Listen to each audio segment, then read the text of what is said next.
ہمارے رسول پاک صلی اللہ علیہ وآلہ وسلم کی سیرت طیبہ کے حوالے سے قوم کے نونہالوں کے لیے حضرت ابراہیم علیہ السلام کے بیانات کا سلسلہ جاری ہے۔ اس سلسلے میں 5واں بیان جاری کیا جا رہا ہے۔ خدائی چشمہ۔ اللہ کے حکم کے مطابق حضرت ابراہیم علیہ السلام نے ننھے اسماعیل علیہ السلام اور ان کی والدہ حضرت ہاجرہ کو ساتھ لے کر فران کی وادی میں آئے اور ماں بیٹے کو ایک جگہ ایک درخت کے نیچے چھوڑ دیا۔ اس وقت یہ جگہ بالکل ویران اور غیر آباد تھی۔ حضرت ابراہیم علیہ السلام نے کچھ کھجوریں اور پانی کا ایک مشکیزہ حضرت ہاجرہ کو دیا اور ان کو خدا کے سہارے پر چھوڑ کر وہاں سے چل دیے۔ حضرت ہاجرہ نے آگے بڑھ کر ان سے پوچھا کہ آپ ہمیں اس ویرانے میں چھوڑ کر کہاں جا رہے ہیں؟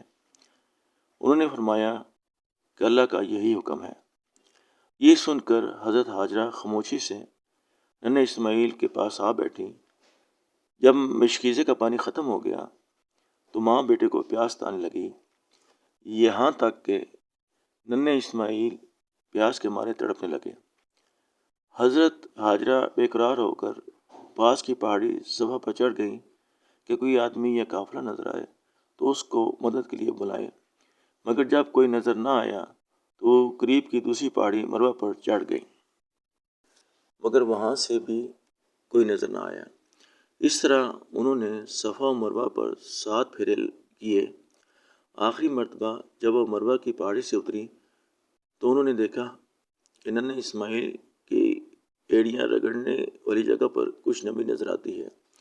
انہوں نے وہاں سے مٹی ہٹائی تو زمین سے پانی ابل ابل کر باہر نکلنے لگا۔ ان کے منہ سے بھی اختیار نکلا، زم زم، جس کا مطلب ہے ٹھہر جا۔